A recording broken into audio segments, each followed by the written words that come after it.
So for graduations, I often resort to the cash gift. Envelope, woohoo, bill. But let's be honest, it's sometimes the easiest gift you can give, which is why I love money origami. I like to give these cute little mortarboard hats. Let's learn how to make our origami graduation hat. All right, so the first thing you're gonna do is fold the bill in half in a book fold, or left side to right side, and unfold. Okay, next thing you're going to do is take your bottom edge and line it up with your crease in the middle. And you'll crease it, and you'll uncrease it. And then you'll do the same thing, top edge lined up with the bottom edge, crease,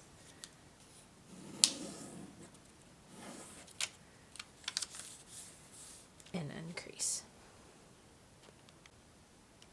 Now we're going to spend time working on this half of the bill, and then we're going to mirror the image on this half of the bill.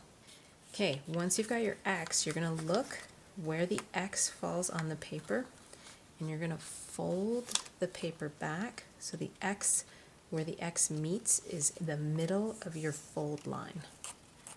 And you're going to crease that, and then uncrease it. So you should have an X and an X and one going across. Okay.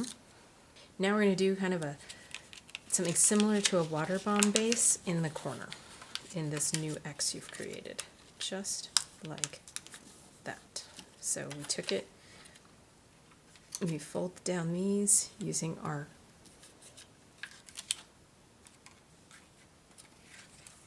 folds. We create this side water bomb base in half of the bill. Okay, now I'm going to turn our bill 90 degrees because we're going to be working on this upper half most of the time.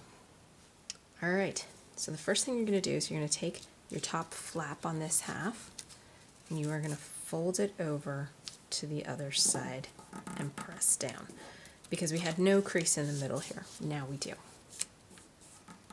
Okay. Then you're going to take this flap and you're going to fold it in to match this middle crease.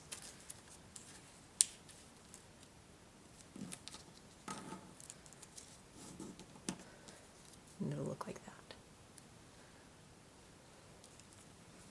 Okay, then we're going to do a push fold using those lines we've already created. So put it straight up and then loosen inside so that it'll fold flat.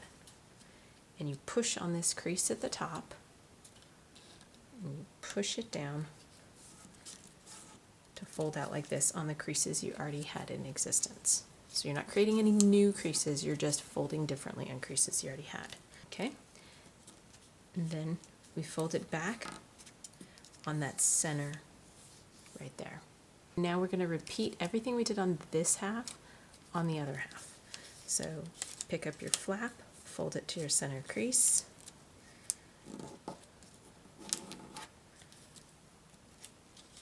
unfold it, and push it so that it's up from the middle.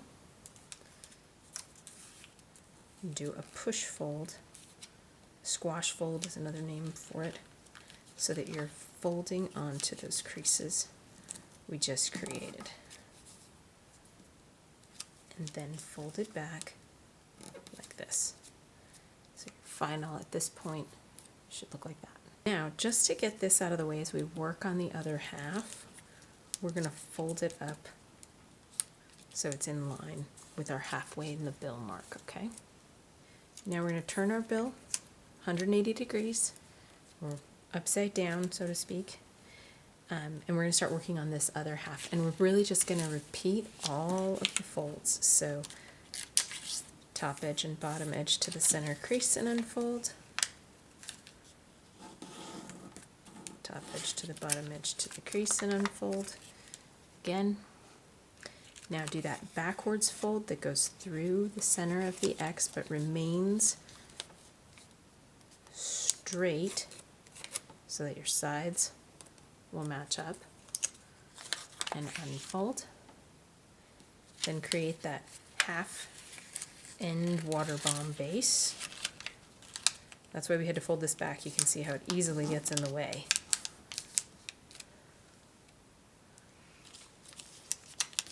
Now take your top flap, fold it all the way over to get that halfway mark. And now take your top edge, fold it to your middle mark, your half mark, and then squash fold it, or push fold it down.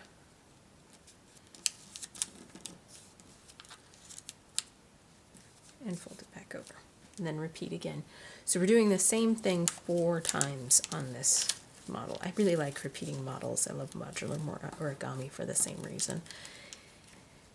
It gives you the opportunity to get it right if you had trouble the first time. So I like that. It makes it easier to learn the models to repeat them later on. Okay. And then if you folded this one up with the halfway, like you did the other one, you'll see this design. So as you can see, our mortar on the top has been formed. Now this is where it gets a little imprecise, is the best way to put it. So working with one side at a time, and we'll start with this side here. Okay, so you put your finger about 1 inch up and ½ inch up to 1 inch, and you push this back up, and you make these sides stand up. Okay, there's no exact measurement on this.